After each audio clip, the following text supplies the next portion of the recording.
Good morning everyone, Alex and Will here, and today we woke up in Nara, Japan.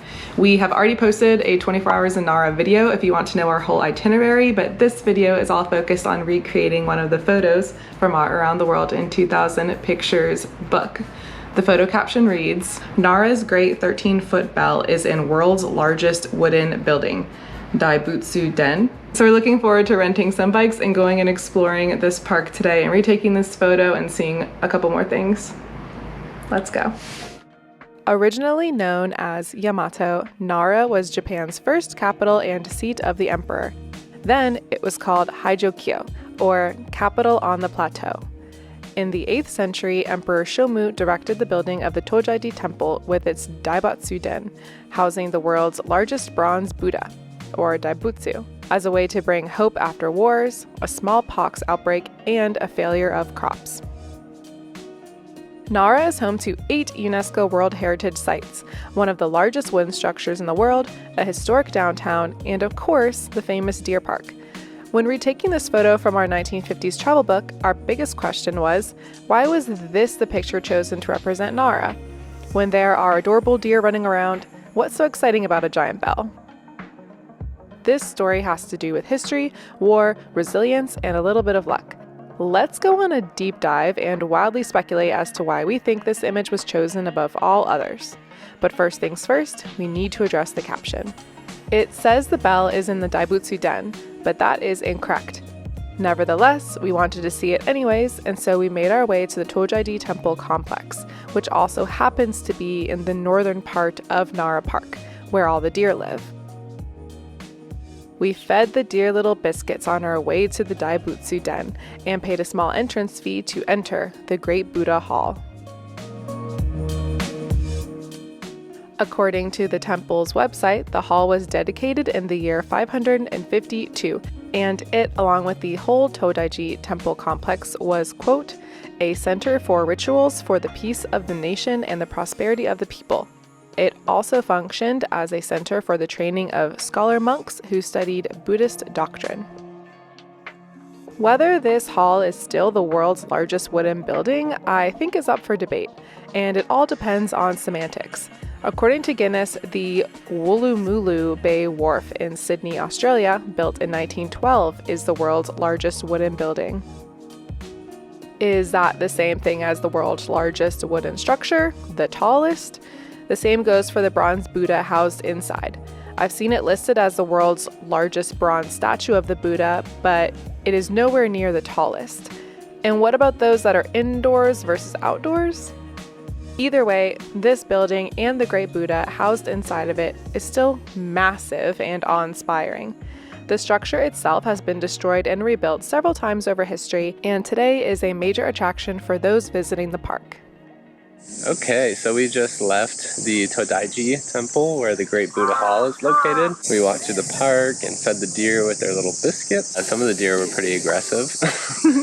They're fine when they're in singles, but when they get together, they get a little aggressive. I got bit a couple times. It's a gentle bite, but now we're gonna go find the bell. Yeah, the bell tower from the book is located about a 5-minute walk from the temple. A little walk uphill led us to a quiet corner of the temple complex. This is the bell tower, built in the early 13th century. The bell inside, though, dates to the middle of the 8th century when the temple was founded. On the temple's website, the bell is, quote, one of the 3 famous bells of Japan, and is known for its long ring. The bell is a classic Bonshō, which are large bells found in Buddhist temples throughout Japan. They are built to have a low tone and deep resonance, allowing the sound to carry over great distances. According to Wikipedia, the bells are used to summon monks to prayer and to demarcate periods of time. They can also be used in religious ceremonies or as alarm signals. The bell is also thought to have supernatural properties, and it is believed its sound can be heard in the underworld.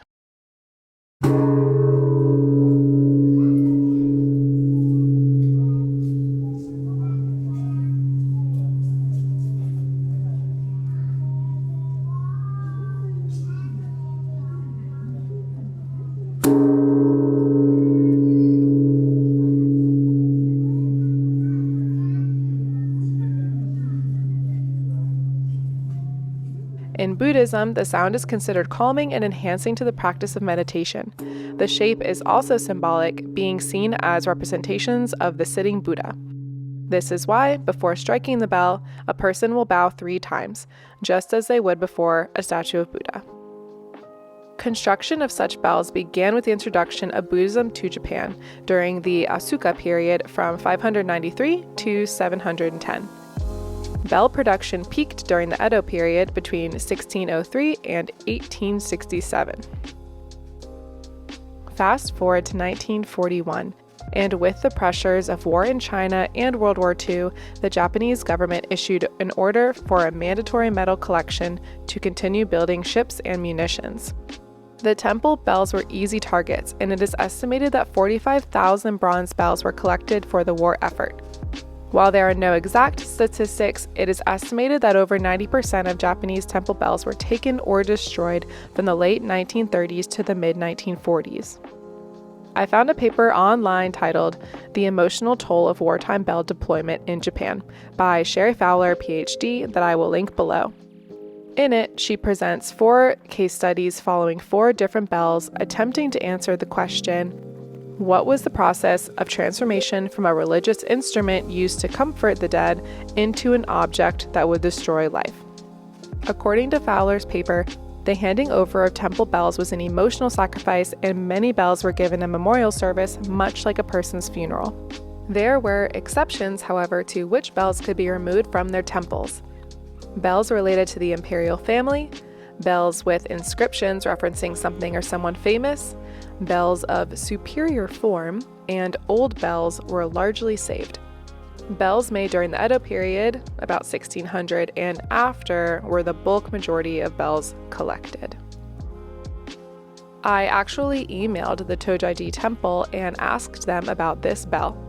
They told me it is original from the 8th century, and they have no records as to whether or not it was ever in danger of becoming munitions. I would say that based on its age, it's likely it was never up for consideration.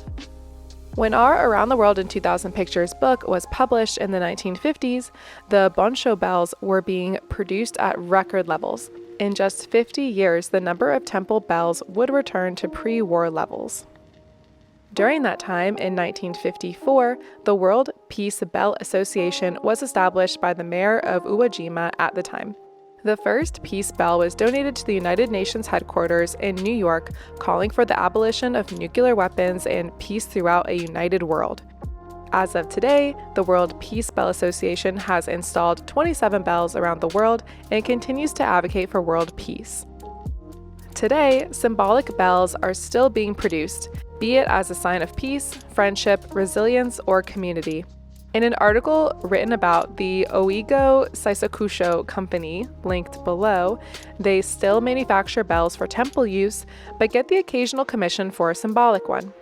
For example, following the devastating Tohoku earthquake and tsunami in 2011, a reconstruction bell was built in Kamaishi to symbolize the community's determination to rebuild. A similar bell, named the Requiem Bell of Love, was made for the coastal area of Ofunato that was heavily damaged by the tsunami as well. Let's also not forget the Peace Bell in Hiroshima, built in 1964 to represent the wish of creating a world of peaceful coexistence without any nuclear arms or wars. So maybe the photo of this bell was random. Maybe whoever was working at the credited Pan American World Airways just threw it in. But then, who originally submitted it and its slightly misleading or misinterpreted caption? I'd like to think that it was on purpose. Out of all the places in Japan and all the more flashy sites in Nara, this photo of this bell was chosen for a reason. While many of its kin were destroyed, this one survived. For over 1,000 years, it hung to aid in ritual and quiet the mind for meditation. In the 1950s, when this book was published, it had taken on a new meaning. It now symbolized peace and the resiliency of the human spirit to rebuild and heal. The story of the Bonshō bells is a testament to the power of symbols, which is why I like to think that its place in this book is a symbolic act. While there is so much to see in Nara, it is worth it to take the 5-minute stroll up the hill to appreciate the sleeping giant. the almost ancient 13-foot bell whose sound has reverberated throughout the temple complex long before we were here and will continue to do so long after. Thank you so much for watching, and let me know how you feel about us going more into the history behind the photos we retake. All sources can be found in the show notes, and please subscribe if you're interested in following us as we recreate all 2,000 photos in our Around the World in 2,000 Pictures book. We'll see you in the next one.